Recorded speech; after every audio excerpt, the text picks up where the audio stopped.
welcome back. I'm Jim and this is Jim Builds. For a while now I've had some problems with oil, mainly falling out of the engine, and one of those problems is because when I'm at high revs I'm getting a lot of like crankcase pressure or a bit of misting, and I'm like finding that there's a couple of spots under the bonnet which I'll show you. So I've decided to get a crankcase breather because I think this will help, or catch tank, so it's going to like capture all the oil, mist, saves it from going anywhere. Hopefully might reduce some of the oil leaks, because it might, I'm thinking that particularly like behind the crank seal, it's getting a bit of pressure through that. Fingers crossed, not holding up too much faith on that, but if it means I haven't got oil misting inside the engine bay, then I'll be pretty happy. So anyway, I'll show you what I've bought. So here it is, proper eBay special. And we've got a couple of fittings, some hose which I believe is 10mm, a filter for the catch tank itself, so I'll try and take out one-handed. There we go. So I've only gone for a small one because, well, it's a bit of a trial and we'll see what happens. There is a bracket to fit that in the engine bay, and that I've just put in for the time being. That is a block breather for the block.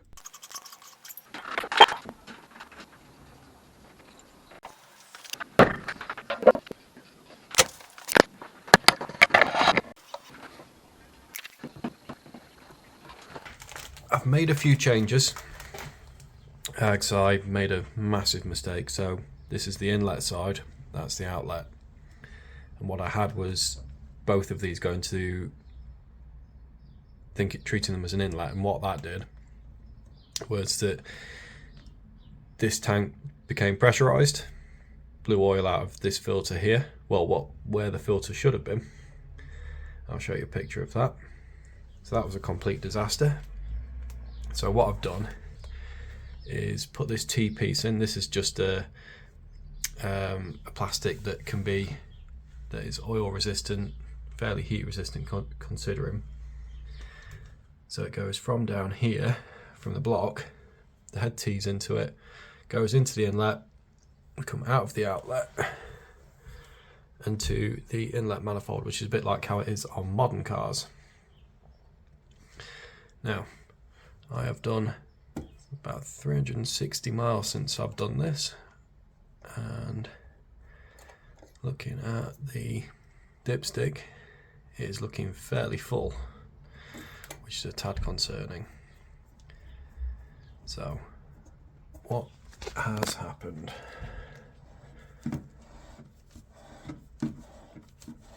It definitely feels like there's something in it. Try not to drop it everywhere as I normally would do.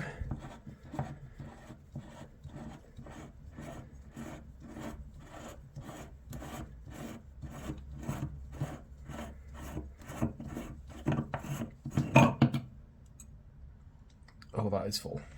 Right, let's take this over to the bench.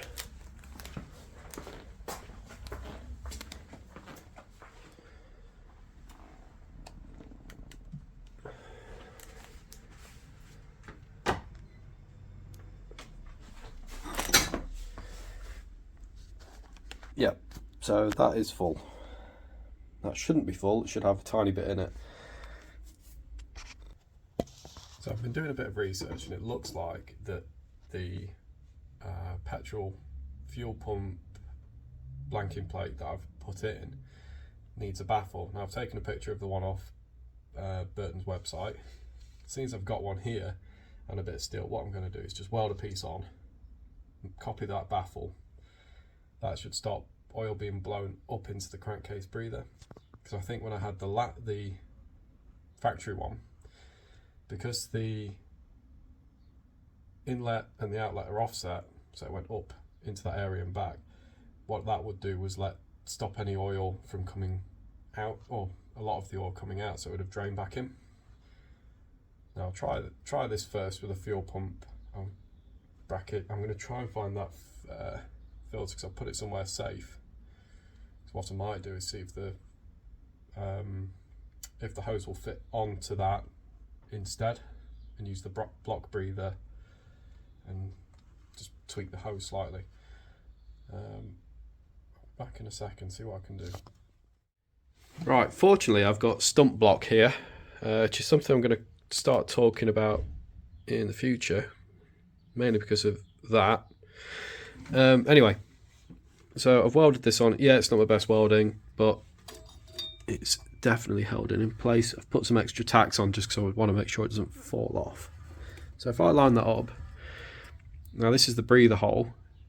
You can see it now is blocked to stop any oil coming up, but there's still room for vapor to come through. Now if I remove that, which is how it is now, right here, where is it? Yeah, down here is your camshaft, because the camshaft, the fuel pump was run off a cam on the camshaft specifically for it. It's a bit hard to see,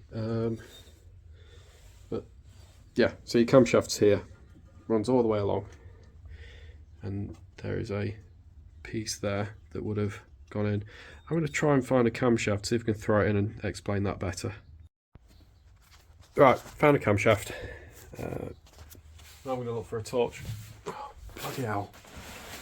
Anyway, fucking easy. Right. Back again. So, camshaft and a torch. So you can see the camshaft down there, if I show it there.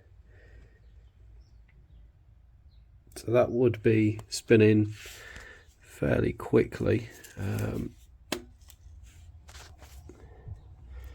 problem with that is it flings oil upwards, so from here up. Now if I put that baffle piece in, so you can see the camshaft there, what I'm going to do is drop everything first, make sure you do that. There we go. So that now blocks that. It's not the best representation, but you can sort of see where I'm getting at with this. So I'll give that a go. Put that back in. Cut a new gasket for it, which is here. That's it there. Yeah, ignore my welding. I need to improve it. Yeah, sorry about that. Camera stand, couldn't find it, and I just wanted to go for a drive, so I did. But I've just got back, and it was a spirited drive, so I gave it a fair run. Now, it hasn't had any misting problems, but I have had a new problem. This lovely new rocker cover that I've spent some time cleaning up clearly has some problems because it has distributed oil all over the engine, which I spent ages trying to clean and prevent doing this. So I think I'm going to try a bit of sealant on it, which I don't really want to do, but I'll do that temporarily, and then get the other rocker cover and do this again, probably powder coat over paint, I think, and come back to that. But successful test, I reckon. No oil up here, no oil here, so it's done its job. Other leaks were like, it was hard to tell because there seems to be a lot of oil falling down on the outside, but I'll get that sealed and come back to it, and I'll let you know later on. But if you haven't already, please subscribe and keep watching all the other stuff that I do, and I'll see you soon.